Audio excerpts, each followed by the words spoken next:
Warning. This podcast contains spoilers.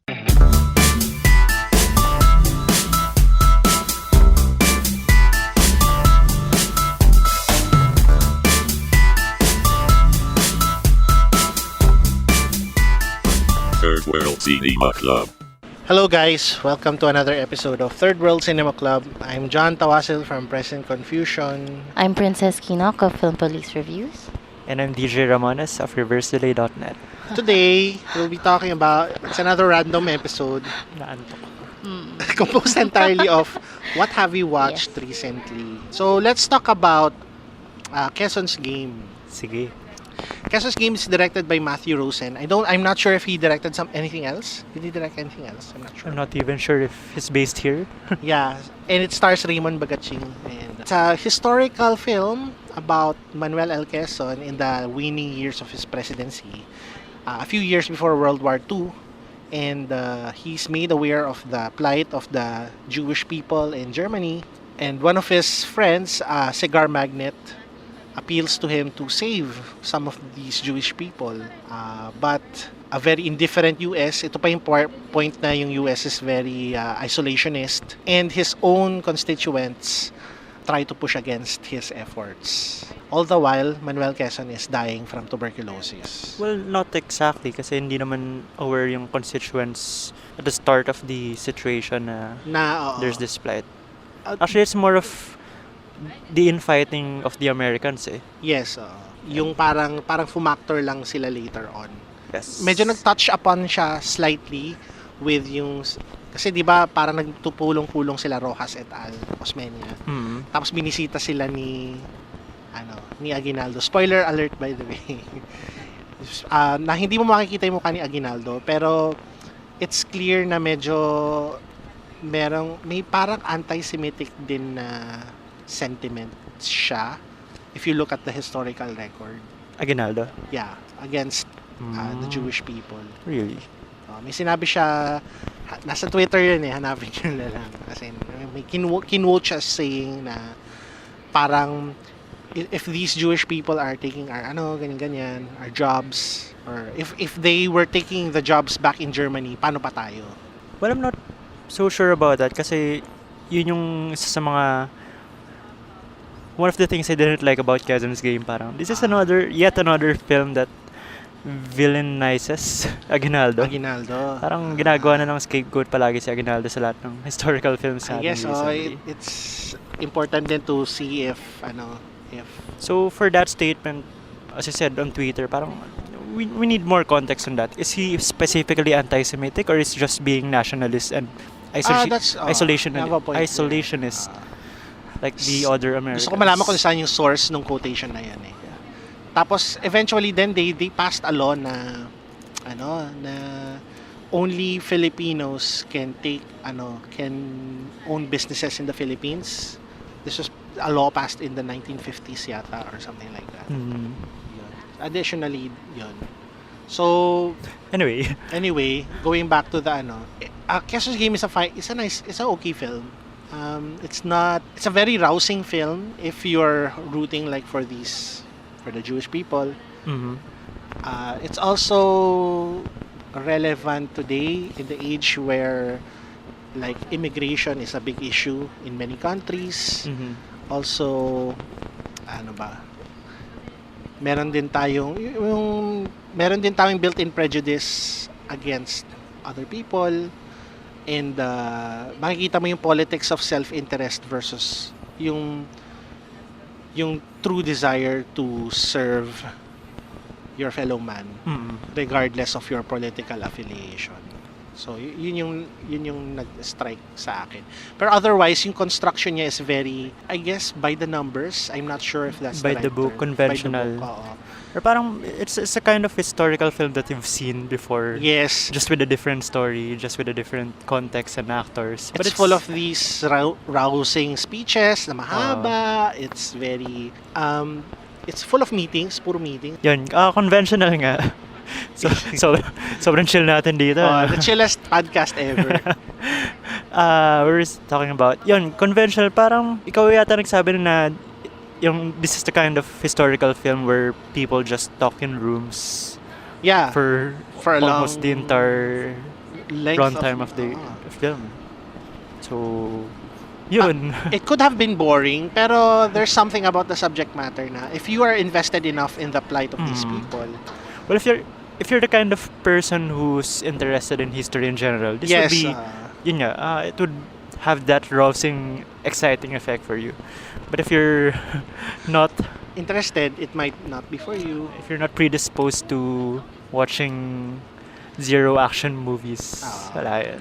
Yun din parang walang may sense of urgency, pero it's not as deeply felt compared to, I think you were the one that made the comparison to yung mga historical films ni Gerald Tarog.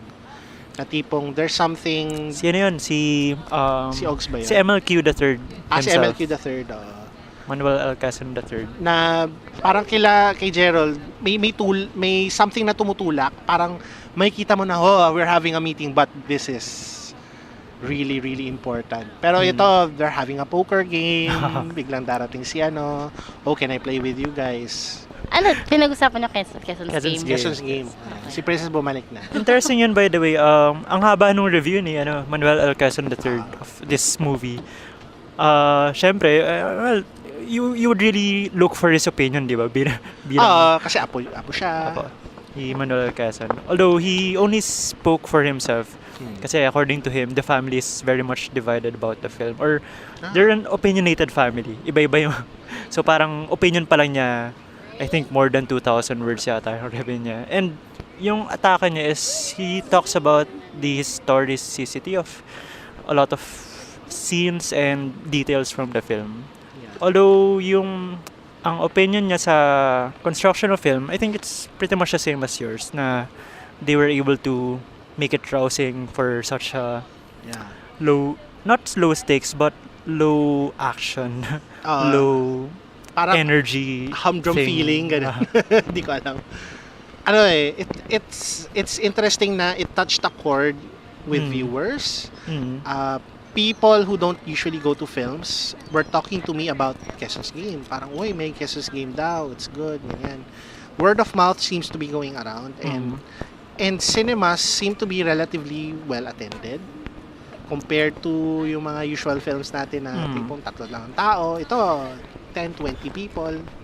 But I'm not sure if that's a reflection of something inherent about the quality of Quezon's Game as a film, or it's just a reflection na we really lack this kind of film na sobrang bihira ng historical film, local historical film in our theaters, such na pag may lumalabas, parang by itself outstanding na siya kahit conventional by the books nga lang siya. Although, yun nga, I think in the past 3 years, ang historical film natin that was not directed by Gerald Tarog is Hermano Puli, which is not a good film. I'm sorry, R.I.P. Gil Portes. Other than that, wala na akong maisip other than that. Well, Historiographica Errata, would that count as historical film? Parang genre siya genre siya na parang partially based on history. Historical maybe, comedy. I guess. More of using historical elements lang, but it's not a historical film na it's trying really to deliver something. Maybe, I guess, political. 1957, pero smaller scale yon compared to this grander thing that we have. So more of period film siya than historical na nagtatakal talaga ng historical figures. Yes. Of national importance, ganun.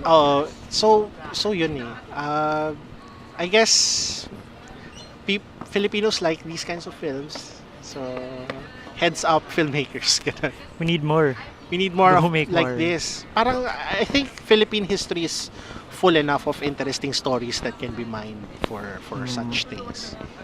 Nitpicking lang sa akin, pero for the entire duration of the film, I was never able to suspend my disbelief dun sa setting nila. Kasi parang, Las Casas Filipinas de ako, Sara. Parang, that's not what Manila looked like before the war. Parang sobrang puro bahay lang na ganun. Walang skyline at all. I mean, may buildings na naman nun, di ba, na medyo mid-rise. Escolta, etc. Yeah, this is a film na marami siyang limitations in terms of production, like quality, they had to make do with what they have. Yeah, they did their best. Parang hindi naman, I don't fault them for pero yun nga, if you know this the setting, this maano ka talaga it will put you off a bit. Yun. It's Quezon's game is okay for me. On the other hand, yung performances, magaling si Raymond Bagaching, I would say. Pero yung interesting sa performance niya for me was yung attempt at an accent. Yes. Well, according to MLQ3, parang confused daw yung accent. I'm not good with accent, so I couldn't really tell. Other than that, he was trying to do something he was trying to do an accent na I assume is what Quezon might have sounded like that time. Pero I'm not sure kung it was probably not accurate. Pero it has that effect na feeling mo period film talaga siya dahil this was a person speaking in an old forgotten accent. And compare it to yung mga kasama niya who sound completely normal. Americans are Americans. So I don't know. si Ike, si Dwight Eisenhower, parang... Was he really that young? No. That time, parang nearly 60 years old na dapat siya. So, okay. So, weird yung Medyo weird din. Of the foreign actors, I like the guy who played the Paul McNaught. McNaught's one of them. The other one is the Jewish guy. Si Alex Frieder. Si Alex Frieder. Gusto ko yung siya yung parang parang he's not phoning this in. Parang I liked his performance. Mm-hmm. Medyo side role yung kay yung the SS guy. Si very Hans Landa ang feel ko Memories of Inglourious Basterds. Inglourious Basterds ang feel Parang harvest Heil Hitler. Speaking of related films, isa pang naalala ko sa Quezon's game is Darkest Hour. Oh yeah. For very shallow reasons na this was World War II, head of state, contemporary ni Manuel Quezon, si Winston Churchill. Pero di ba yun yung focus na on a man trying to do his best within a system during time of war or right before a war. Yeah, and I guess Quezon's game also in a meta way parang it also reflects yung struggle ni Quezon. The film reflects the man. Na tipong, it's not the best film, but it's trying its best to do what it can, Pero it can only do so much. It can only do so much. Tao lang po siya. So I appreciate the effort naman. It's worth watching. Please, if you haven't watched it, take a look, see what's in store. So I guess that ends our first movie discussion. Oh, that's pretty nice. So let's go on to the next film, Sunshine Family. Yan, si Princess naka-break muna. Mamaya na. So Sunshine Family is a remake of the 1992 Japanese film Hikiniga Family, or the Hit and Run Family. Hit and Run Family. This remake stars the Charmaine and Noni Buencamino. A couple. Real life couple. Yeah. Playing a fictional couple. Which is, ang tagal ko nang gustong mangyari to. And it finally happened. It also stars Sue Ramirez, Shinwoo of Black 7, which is a group I don't know because I'm not really a K-pop guy. And you're a J-pop guy. Yeah, I'm a J-pop guy. I'm so sorry. And the kid, I forgot his name, Marco something. Marco Masa. Parang yeah, something like that. So, hindi ba siya yung kid from Annie? Hindi ba siya? Hindi, si Zaire. Yeah. So this film is about this is a family that lives in Korea. Noni Buencamino's character works for a what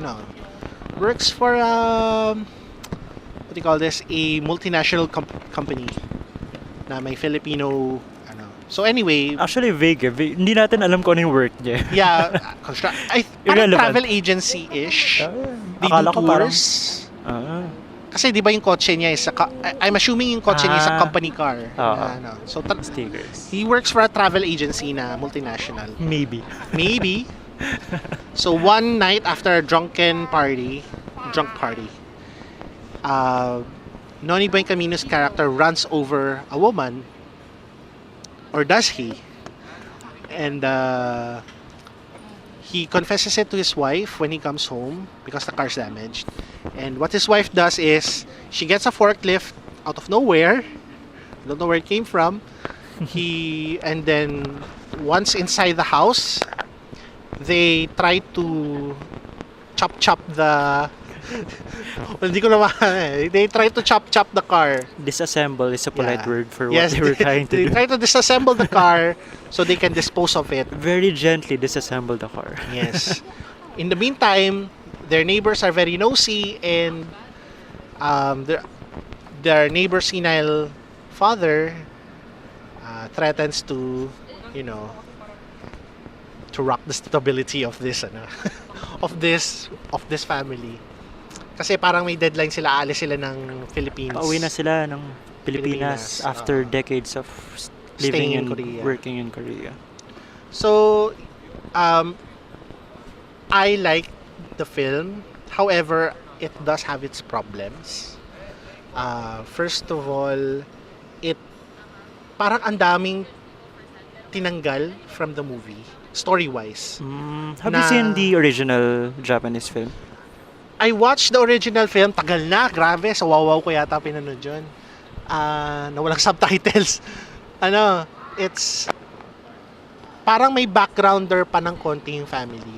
Parang ito in medias res na umpisa yung film na there's not really a background on the family. Parang mabilisan lang.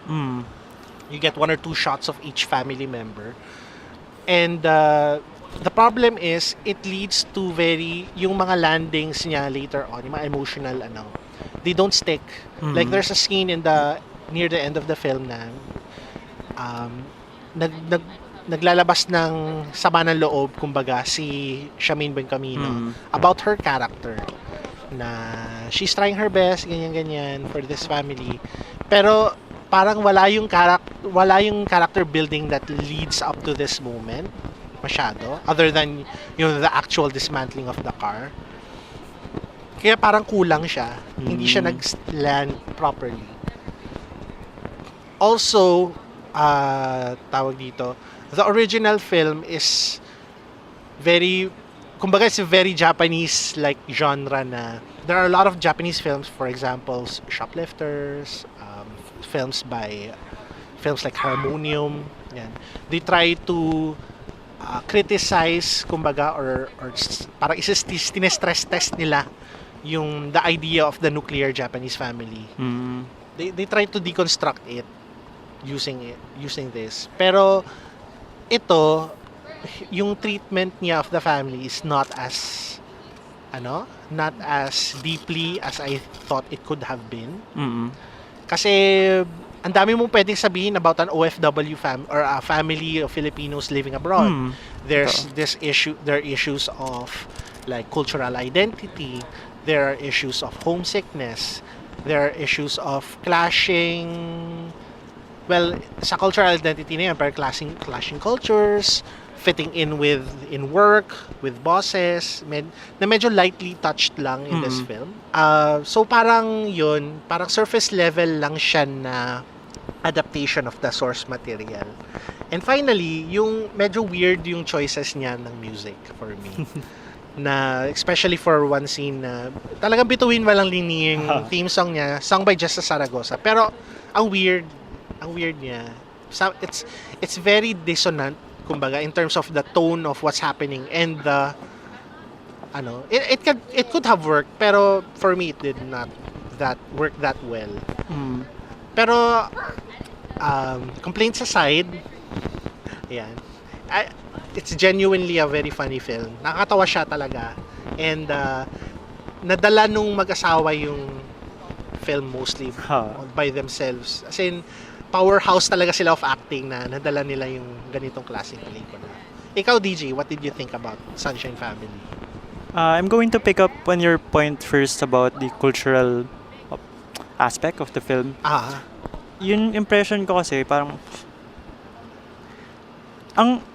may pagka-surreal yung panonood ng pelikula kasi all throughout, it felt like I was watching that typical East Asian comedy family film, family movie na yung wild sila, tapos mga kalokohan ginagawa nila. Medyo wacky talaga siya.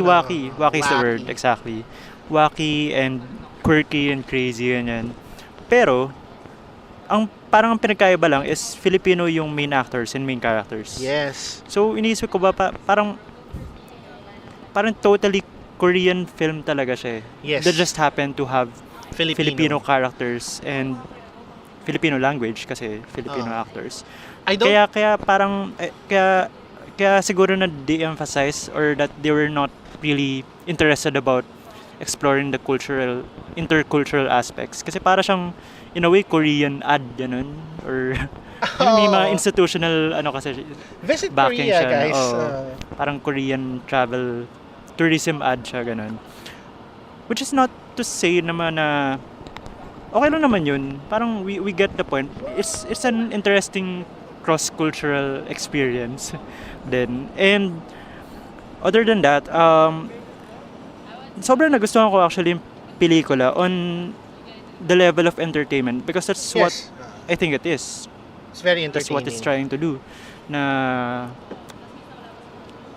hindi gumana masyado yung dramatic notes. Pero since consider ko lang siya all throughout as a novelty comedy film, dinisregard ko lang din na there's comedy lang talaga yung there's merit naman in the comedy. Parang hindi lang merit, it's really funny. Ang daming, especially Shamin Ban Camino and Waki. Parang meron pa silang suit na sinusuot kapag when they're working on disassembling the car. Nagko-cosplay silang bigla na tipong, where did this come from? Pero you just roll with it Kasi it's part of the may question ako.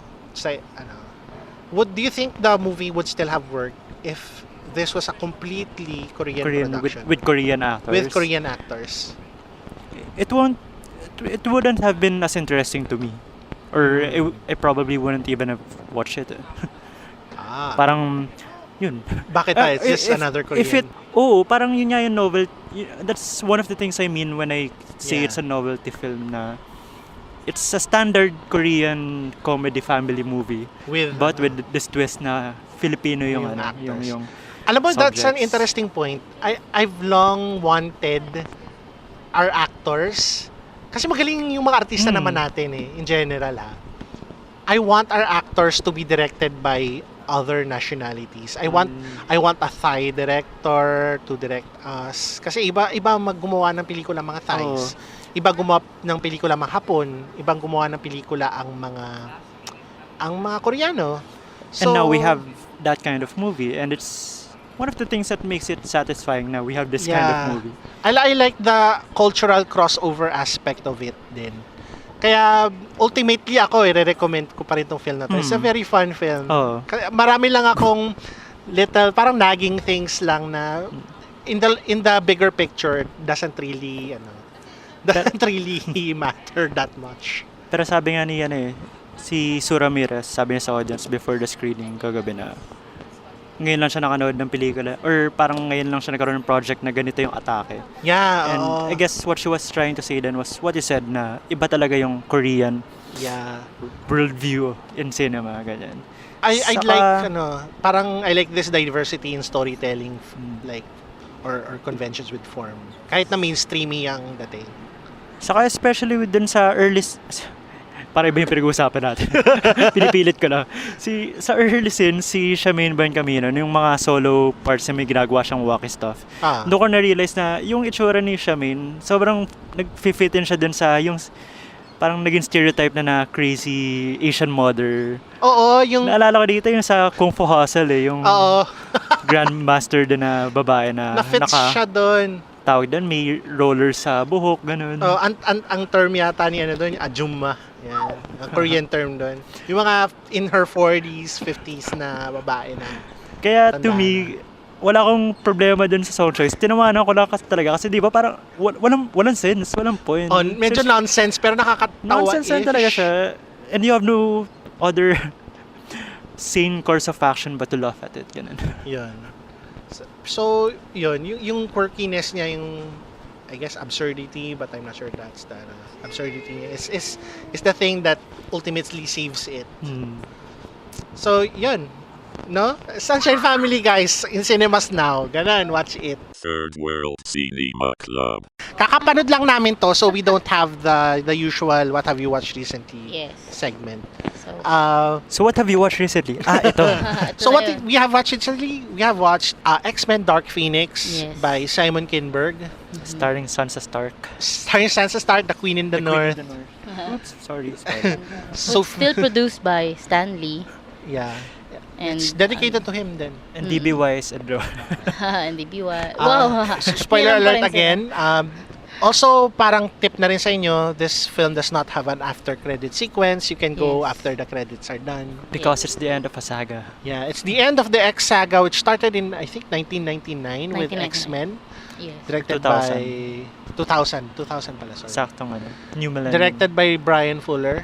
Singer? Brian Singer pala, Brian Fuller. Ibang tao yun.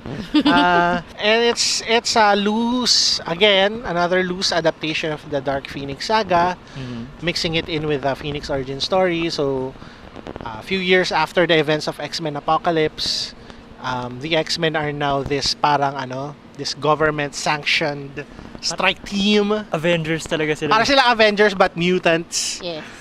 Ayaw sa kanila ng tao kaya may government sanction. Yeah. So, medyo okay na siguro yung public perception of mutants in the public eye. Here.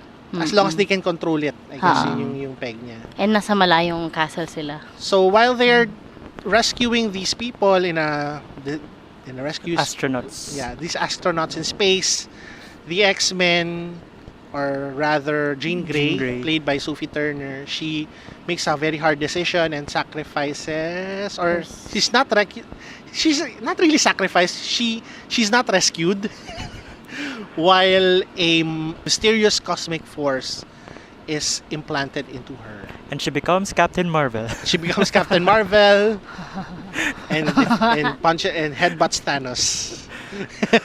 Ganon din ba sa comics? No. Yung Dark Phoenix na art. Umpisahan ko na kayo about yung Dark Phoenix. Kasi I'm an X-Men apologist. Take the stage, John. Yes, I've read the comics since I was a kid. Talaga X-Men gaya ko, hindi ako the other Marvel heroes. The other Marvel. The other guys. Just the Avengers. The original Dark Phoenix comics arc, which was made by Chris Claremont, it's one of the best talaga na comics arcs in X-Men history. However, every time people try to depict it or adapt it in film, they make a lot of mistakes. First of all, the original Dark Phoenix saga relies heavily on the Marvel Cosmic Universe, the kind of universe that you see in Guardians of the Galaxy. Yes. And before the Dark Phoenix saga, we have the Phoenix saga, which is how Jean Grey got the Phoenix powers. Part of that is in this film, the whole astronaut thing. It's kinda in the comics too. So it's a separate arc in the stories. The Phoenix saga is separate from the Dark Phoenix saga. Yeah. Okay. So the Dark Phoenix saga in the comics, so we have Jean Grey living in equilibrium with her Phoenix powers. However, she is slowly parang minamanipulate siya by this mutant called Mastermind. So minamanipulate siya into embracing her power. Si Mastermind. In order to recruit her into the Hellfire Club. However, that all backfires, and the darkness within Phoenix. Kasi Phoenix is, as a cosmic force, it's the manifestation of all the psionic energies in the universe. So parang, while it has a good side, it can be capable of so much good. Kasi in the Phoenix saga, Jean Grey as Phoenix defeated the Shi'ar na Emperor, yung from controlling this very powerful crystal called the M'Kraan crystal, from destroying the universe. So, technically hero siya by the end of the Phoenix saga. And then when she comes home, kumbaga yung id ng Phoenix Force, na it acted out on her worst desires, which led her to rampage across the galaxy. which led to the Shi'ar na dati niyang allies and the X-Men to try to stop her. So sa comics parang galactic story talaga It's a siya. galactic story talaga. Confined to Earth. Yeah, it's not this small scale. There's alien. There are aliens in this film, and they're the Debari. The Debari in the comics, they are this race of aliens that really did not have anything to do with Phoenix. Parang pinatay lang sila ni Phoenix while she was on her rampage. Ayun. Pero ito, they were elevated into this parang, their planet was destroyed and they're trying to use Phoenix for their own needs. So yun, without that build-up, kulang siya. It will never ever pay off. Tapos I really see this movie as a missed opportunity kasi ang daming gandang stories ng X-Men. It's a missed second opportunity. Yes, true. Oo. Kasi considering yung political landscape natin ngayon, ang daming discrimination towards people of color, mga oppressed classes, mga immigrants. Ang dami mong pwedeng i-tie in na storylines doon, like for example, God Loves Man Kills, yung may preacher na anti-mutant. There's also yung mga Genosha na arcs, yung mga all of these mutant refugees, they go to their own island para dun parang may autonomy sila, ganun. Ang dami mong pwedeng gawin eh. Pero they still keep coming back to this Phoenix story na hindi nila ma-nail dahil they don't have the cinematic universe to back it up.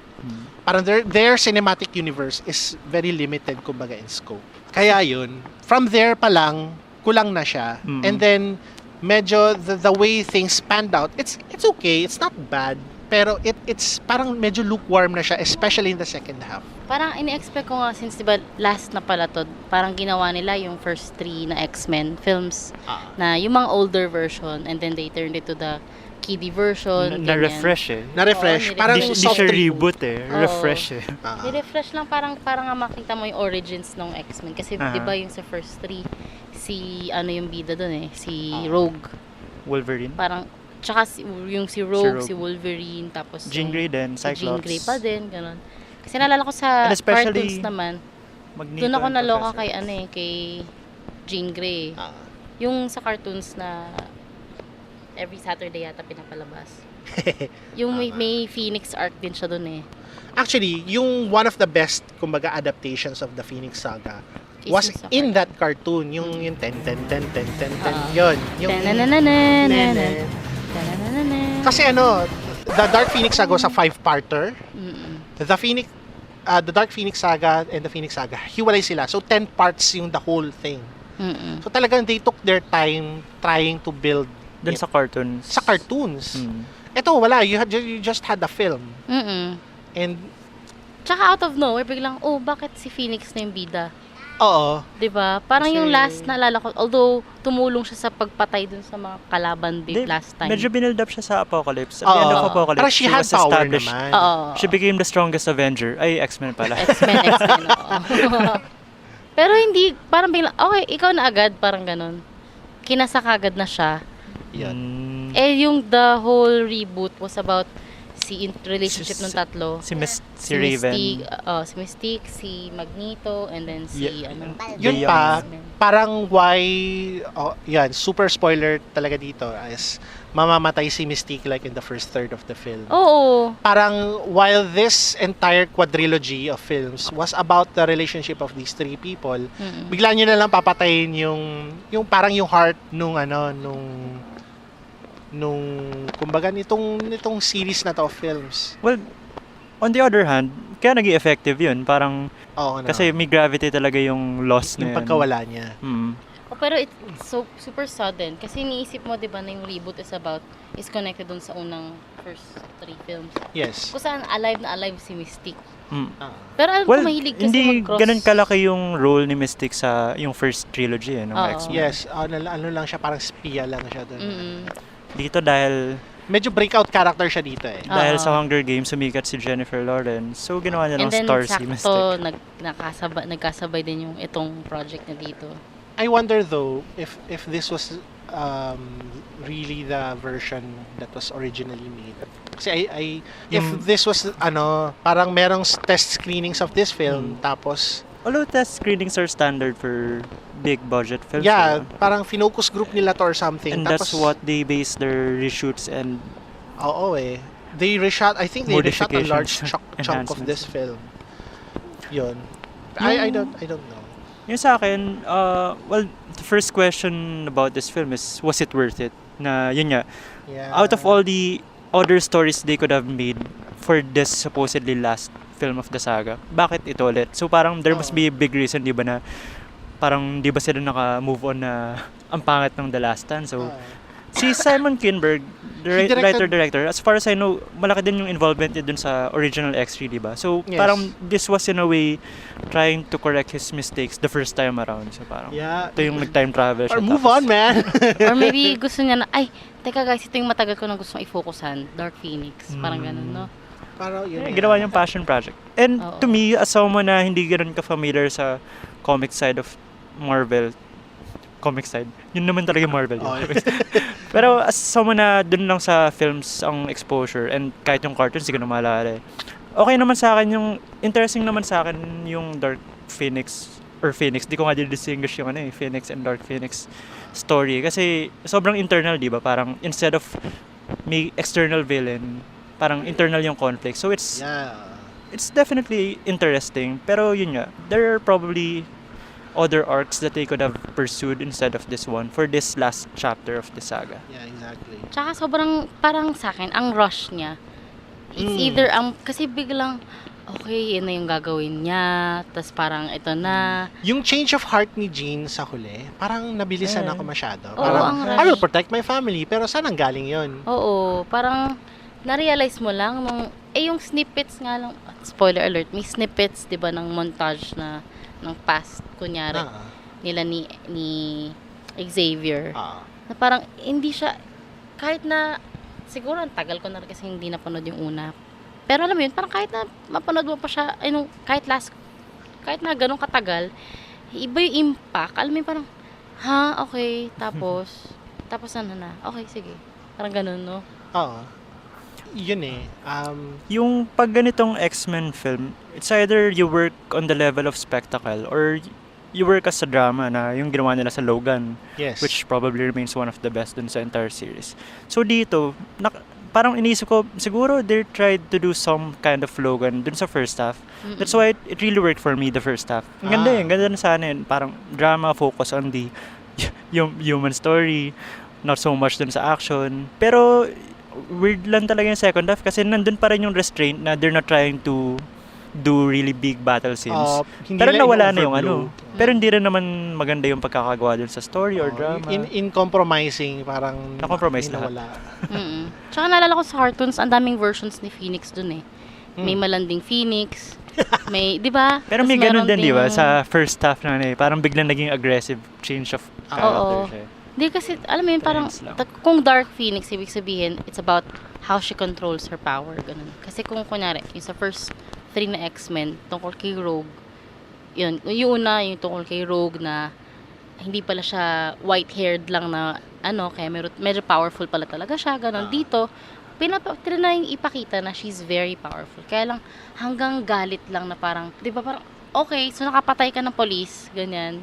Then, di mo malang pinakita, ganun. Parang, okay, alam mo, mas gugustuhin mo pa makita yon in actuality kaysa yung parang, tapos, yung sa original comic storyline, makikita mo yung descent niya eh. Mawawala yung ethics niya as a hero na nag-intrude na lang siya sa minds. Lang siya nakahigop lang siya ng malakas na power. Nakahit-hit lang ng apoy. Nakasagap lang. Tapos sumama na, don't do drugs. And on that note, di ba, parang, so bakit ang ikli nung pelikula for a supposed blockbuster? Parang 1 hour and 45 lang, no? Yung mga previous entries. They could have used the space. The runtime. I would have watched, if it was nicely done, I would have watched a longer film. Tsaka, alam mo parang, di ba si Avengers, sobrang build up, build up talaga. Tapos siya parang, hello, X-Men here, may X-Men pa kami, parang ganun. Dumadaan lang sila. Tapos malalam, nga pala, mag-connected nga pala sila, no, parang ganun. Parang mas excited ka pa, parang mas na-excite pa nga ako sa Shazam ganun. Napanood ko yung Shazam, okay, maganda lang pala siya, okay naman. The script din it could have it could have benefited from a couple of rewrites. Parang the flow of the dialogue is not as snappy as for me as yung the earlier films in this series. Oo. Yung may beach part, gusto ko yun. Yung namatay yung muntik na maging lover ni Xavier. Wala yung wit. Tapos yung mga witty characters mo, sila Quicksilver, wala sa action. So, tipong Oo. Parang may attempt pa nga kay Quicksilver. Parang, na-click Quicksilver, hindi mo kaya si Jean Grey. Si Jean Grey yan parang gano'n. Paano yung katangi-tanging witty na sa kanya? Yung t-shirt niya, tsaka yung pants, no? Jean, tapos naka-gray siya. Grabe po ito. Oh my God. Call the joke police. Yun na yung wittiness. Joke police reviews. Joke lang. Kaya nga overall, parang mas maganda pa yung Apocalypse kasi at least yun parang... it's a better ending to this saga. We're trying to do big things, yan. Set pieces, effects, CGI, budget, lahat. And I was one of the people who liked Apocalypse. Gusto ko rin yung Apocalypse Kaya nagtaka ko, ba't may Dark Phoenix pa? Akala ko tapos na siya. Well, as far as I know, hindi talaga ending yung Apocalypse dapat. Parang there was always supposed to be a film Something after else. that. Kasi kaka-introduce lang kay Sophie Turner, sayang naman daw. Big budget. And yung Younger Storm, etc. So, parang... Si Younger Storm na hindi rin masyado nakilala doon sa... Wala parang kahit na character-based, well, you don't really learn anything much about the other X-Men. Which is weird din. Oo, may kasi Kasi X-Men has always been somewhat of a family ensemble thing Oo. Yung mga nasa hagdan, talagang in-specify ko. Parang sino itong mga tao? Yung mga bata. Who are these random kids? Parang isang bata lang yung may makeup, ganun. Tapos the rest, mga nerdy looking na yan. Yung may ugat-ugat sa may ugat-ugat. Unlike nung kay Kitty, di ba? You can see these kids. Kitty Pryde. Oo Ito wala talaga. Wala. Wala yung... This is a film na... Ako talaga, the one word I would say to very underwhelming for me yung pelikula. Which for a film na dapat it would have been the Avengers Endgame of its franchise. Yun, it's very disappointing. Correct. Yung inisip ko talaga kung ano yung nagustuhan ko dun sa first half ng film. Okay naman yung slowness niya, the character interactions. Pero it all peters off Yun nga, parang the second half. Yung tatay, parang sobrang torture na siya, no? Ilang beses siya tinorture. Hindi na nga pinakita nangyari sa kanya. Afterwards, yung... May what if tuloy ako nung pinapanood ko siya na paano kung nagpakalogan ulit sila na R16 to? Kasi ang laki ng potential palagi ng X-Men as horror Yes. Diba na yung powers parang ni Jean Grey, parang ang daming potential niya for bloody, gory stuff and it's there's something really disturbing about the fact na nagde-disintegrate siya ng tao. Or pwede siyang pumasok sa utak mo. So, sobra sa complete pwede rin yung disregard for privacy. Well, that. And on a very more superficial level na pwede rin yung palabasin yung utak mo kasi talaga may control siya over every part of your body. Ito pala, on a thematic level, yung isa sa nagustuhan ko dito sa Dark Phoenix, na one of the few things na nagustuhan ko was yung medyo gago si Professor Xavier na there's something in the depiction about kasi diba the X-Men have always been a representation of parang this the oppressed. Of the oppressed or minorities. There's a sentiment in the film na what Xavier was doing at the start of the film was, as a minority, the only way we can coexist with the majority is by the majority using us for their own needs, which is not good. Para instead na coexistence, gamitan ang nangyayari. So it's not beneficial pa rin to the minority group. Hindi ko alam kung paano i-articulate siya well, pero yun yung parang sentiment na nagustuhan ko na parang what Xavier is doing is wrong. And by the end of the film, parang they're going on this more diverse, more coexisting type of arrangement. Although hindi rin naman natin alam kung ano nangyari with the government and with the mutants after So walang closure in that regard. Pero I would like to believe na mas okay na sila. Mas chummy sila. Walang gamitan na ni Xavier. Yun lang ang sasabihin ko. Ako na-appreciate ko naman yung trinay nilang lagyan ng konting humor dun sa last part. Yung may dalang chessboard si Magneto. Kasi Levity. diba, It's a reference back to earlier films. To First Class, to X-Men 1. And then sa X-Men 1 Last na Stand, naglalaro sila ng yung chess. ending din ng Last Stand. Parang, yung ko doon is, the fight for mutant rights continues. And Magneto and Xavier, they still represent two sides of the black and white of either assimilation or subjugation. Pero after all of the films in the series, parang they've come to reach parang an understanding, balance. Pero parang hindi pa rin masyado talaga natakal yung politics dito. Hindi masyado, I agree. After all those films na were... For me, that should have been the most important Kasi it started with that yung opposition talaga ni Professor X and it doesn't Magneto satisfactorily give us an answer to the question whether is there a way for is there a way where we don't have to have an imbalance of power between a minority and a majority. Tsaka nakakamiss na yung kasi tamo si Avengers lagi silang may bigger na problem apart from themselves. Dito si X-Men parang laging paliit about themselves. Tapos parang paliit pa siya. Di ba parang siguro peak ng X-Men series yung Days of Future Past. Yes. Oo, yes. Agree. Na past and future, that could have been futures, tapos talagang ang laki ng mga battles and stuff. Oo, laging and it also addresses yung the politics behind it. Yes. Tapos itong ending parang dinrop nila yung politics, dinrop nila yung big action. They dropped everything for this. Naiwan lang yung... Oo. Alam mo yun, siguro they tried, like, the bigger problem was the aliens, pero hindi Hindi rin develop parang side plot lang yung mga aliens. Matay sila quickly din. Excuse para ipasok si Jessica Chastain. Oo. Jessica Chastain in her most Russian role. Parang yun, it's such a big missed opportunity for me. Sayang. I hope when the X-Men come back in the MCU, maybe in 5 or 10 years. Pero parang iba siguro yun kasi you would expect na ma-assimilate ang X-Men sa MCU, so they have to adjust. They have to redo the whole storyline. Yeah. Pero they would lose something in the process na if they have to join the MCU, they have to give up something na Parang the X-Men have, yun nga, may sinabi ka when we were talking earlier, parang there's something autonomous about the X-Men na parang they're this sila yung pinakulo ng parang cloistered or parang they're this own separate thing. Yes. Parang how can you reconcile, for example, Logan, the film, 2017, to the MCU? Parang, can you imagine a Logan type film in the MCU? Ako, no. Well, yung MCU that we know so far.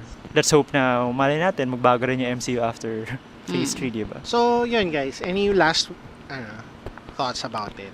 I hope they equip another fan ng comics to write the film. Yung super fan talaga na parang kaya niyang, alam mo yun, mas siguro si Bryan Singer, sige, let's give him that credit na fan kasi siya nung comics. And alam mo yun, parang the way that he created the first films is like a boy reading the comics and then saying na, ay, gusto mo Stan, ito pa. Parang ganun. Dapat siguro ganun. Kasi ito parang, parang desperate attempt na just to have something in the franchise. Parang ganun. So, yun. Sana maging mas okay siya. Nalulungkot ako kasi, yun. Gusto ko talaga ang X-Men. It sucks. Pero, Pero the X-Men will return. Yeah, the X-Men will return in Avengers 21. With Disney. With Disney. With Mickey Mouse. Yes. So yan guys, DJ, any last? Wala na. Alright, so that finishes our episode for today. Yes. Any last words? Anything you want to say? Abangan niyo po yung next naming episodes. Wow! Wow! May mga magaganda sa June 12. And I'm planning something.